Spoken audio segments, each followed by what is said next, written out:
ఈ ఎగ్జామ్ వచ్చేసరికి 3 check points, ఒకటి prelims, next mains, next interview.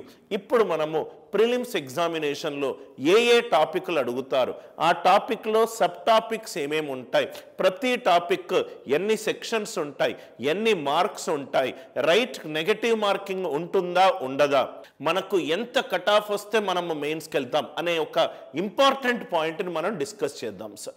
ನಾವು ఇక్కడ చూస్తే గనక ఇంకో ఇంపార్టెంట్ పాయింట్ నేను యాజ్ యూజువల్గా మీకు చెప్పినట్టుకు రైట్ కేటగిరీ పరంగా నంబర్ ఆఫ్ ఛాన్సెస్, మీరు ఏ కేటగిరీలో ఉంటే అన్నిసార్లు మీరు ఈ ఎగ్జామ్ రాసుకోవచ్చు. చాలా important slide sir. Prelims examination, SBI PO prelims examination రాసేటప్పుడు మీరు ముఖ్యంగా 3 సెక్షన్స్ మీద కాన్సన్ట్రేషన్ పెట్టాలి. ఆ 3 సెక్షన్స్ ఏంటి సార్? ఒకటి న్యూమరికల్ ఎబిలిటీ, ఇంకోటి రీజనింగ్ ఎబిలిటీ, మూడోది వచ్చేసరికి వర్బల్ ఎబిలిటీ. మీకు 3 ఇంపార్టెంట్ డొమైన్స్ మీద క్వశ్చన్లు అడుగుతారు. ఒకటి న్యూమరికల్ ఎబిలిటీ. న్యూమరికల్ ఎబిలిటీ అంటే మనం జనరల్గా దాన్ని క్వాంటిటేటివ్ యాప్టిట్యూడ్ అని కూడా అంటాము. ఆ న్యూమరికల్ ఎబిలిటీలో మొత్తము ఇది 100 మార్కుల పేపరు. ఎంతసేపు టైం ఇస్తారు మీకు? ఆ 100 మార్కులు చేయడానికి గంట సేపు టైం ఇస్తారు. 1 అవరే ఉంటుంది టైం డ్యూరేషన్. తక్కువ టైంలో అంటే ఈ 1 అవర్లో జనరల్గా నేను లాస్ట్ ఇయర్ కట్ ఆఫ్ కనుక మీకు చెప్పాలనుకుంటే క్లోజ్ టు 60 కట్ ఆఫ్ ఉంటుంది. అంటే 60 నిమిషాల టైం ఉంటుంది. Cut off 60 and 59 point something ఏదో చేంజ్ ఉంటుంది. మీకు ఎగ్జాక్ట్ కట్ ఆఫ్ చూపెడతాను. అంటే 60 మార్కుల పేపర్. ఇది పక్కాగా స్పీడ్ గేమ్ సార్.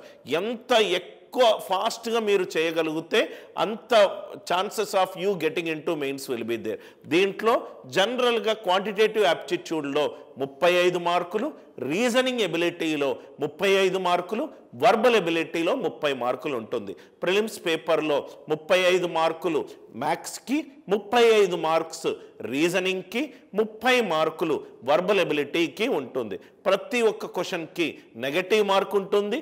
గంట సేపులో మీరు ఈ 3 సెక్షన్లు క్లియర్ చేయాలి. ముందు ఉన్నట్టుగా ప్రతి సెక్షనల్ కట్ ఆఫ్ ముందు ఉండేది, ఇప్పుడు అది తీసేశారు.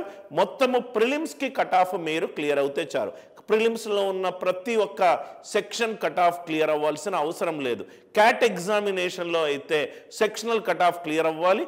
ఇక్కడ సెక్షనల్ కట్ ఆఫ్ క్లియర్ అవ్వాల్సిన అవసరము లేదు. నేను మీకు చెప్పినట్టుగా ఇవి నంబర్ ఆఫ్ క్వశ్చన్స్. ఇవి ప్రతి ఒక్క క్వశ్చన్కి రైట్ 1 మార్క్ ఉంటుంది, నెగటివ్ మార్క్ -1/4 ఉంటుంది. గంటలో మీరు ఇన్ని క్వశ్చన్స్ని అటెంప్ట్ చేయాలి. ఇవి మెయిన్ టాపిక్స్.